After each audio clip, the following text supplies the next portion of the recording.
Welcome to our explainer on the big science stories from January 2026. This month was packed with amazing discoveries. Scientists found some big surprises in the dust of very old galaxies. They listened for secrets from black holes.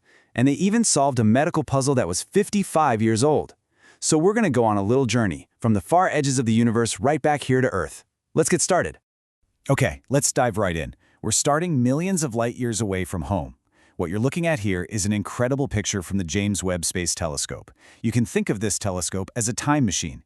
It's showing us a galaxy from when the universe was very, very young, and what it saw there was a total surprise. First up, we're going to talk about echoes from the start of the universe. What can these really old signals tell us about how everything began? So, the Webb telescope was looking at a galaxy called Sextans A. This is what scientists call a primitive galaxy. Okay. Imagine you're in a kitchen, but you only have flour and water. It's pretty hard to bake a fancy cake, right? Well, a primitive galaxy is like that kitchen. It has very few of the heavy elements needed to build things like stars and planets. And here's the really important part. Scientists thought this primitive galaxy would be almost empty. But nope. Instead, they found it was full of complex, carbon-based molecules. The stuff that's essential for life. This discovery totally changes our ideas about when the universe had the right ingredients for life to get started. So we can see these galaxies, but what about the secrets hidden in things we can't see at all? Well, that takes us right to our next story. This time, scientists aren't looking with their eyes, they're listening for invisible messages from one of the most mysterious things in the universe, black holes. Scientists have this really cool theory. Picture a giant black hole. When something smaller, like a star, goes around it, it actually creates tiny, invisible ripples in space itself, kind of like when a boat makes waves in a lake. The idea is that these ripples, called gravitational waves, might be carrying secret clues about how physics really works. And get this, we're getting ready to listen in. We are building these amazing new space telescopes like LISA and Taiji that are basically going to be giant ears out in space. Their whole job is to hear these super faint ripples, which can help us check our biggest ideas about gravity. Pretty amazing, right? All right, let's bring our focus a lot closer to home now. We're zooming in from the edges of space to look at something powerful that came from our very own star, a big storm from the sun. So, in early January, the sun let out this huge blast of energy. It sent a massive cloud of particles, called plasma, flying right toward our planet. And that caused a big magnetic storm here on Earth. And this storm, well, it was much stronger than anyone thought it would be. But the result was absolutely beautiful.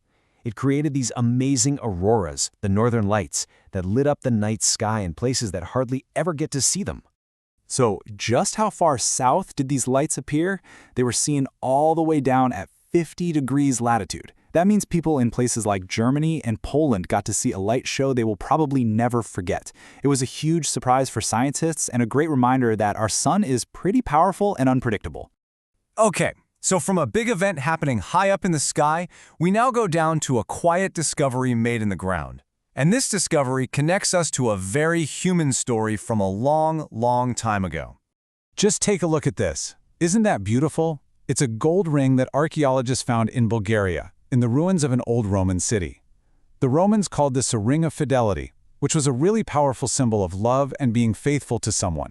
And this ring is about 2,000 years old. Just think about that. 2,000 years ago, someone wore this ring as a symbol of their marriage. It's a real, physical connection to the everyday lives of people who lived and loved way back in the Roman Empire. For our last story, we're going to jump from the distant past all the way to the future of medicine. We're talking about a puzzle that took scientists more than half a century to figure out. For 55 years, that is a long time, scientists have known about a natural substance that could be a really powerful tool to fight cancer. So what was the problem? Well, they just couldn't make it in a lab. It was too complicated. At least it was until this month. This substance is called verticillin A. It actually comes from a tiny fungus, but it's super rare in nature, which makes it almost impossible to get enough of it to do proper research. So why was it so hard to make? Well, the molecule has this incredibly tricky 3D shape, like a tiny, complicated key. For decades, nobody could figure out how to build it. But in January, scientists announced they had finally solved the puzzle. It takes 16 steps, but they can now create it from scratch in a lab, and that opens up a whole new world for developing future cancer treatment. So let's quickly recap everything we've talked about. We learned the early universe was way more creative than we thought. We're getting super close to hearing secrets from black holes. We saw that the sun can still give us some big surprises. We connected with our past through a 2,000-year-old ring, and we saw scientists solve a medical puzzle that's 55 years old. What a month. You know, from how galaxies are born to the future of our own health, these stories show us that we're always learning, always pushing forward. It connects the biggest things in the universe to the smallest parts of our own lives. And that leaves us with the most exciting question of all. What will we discover next?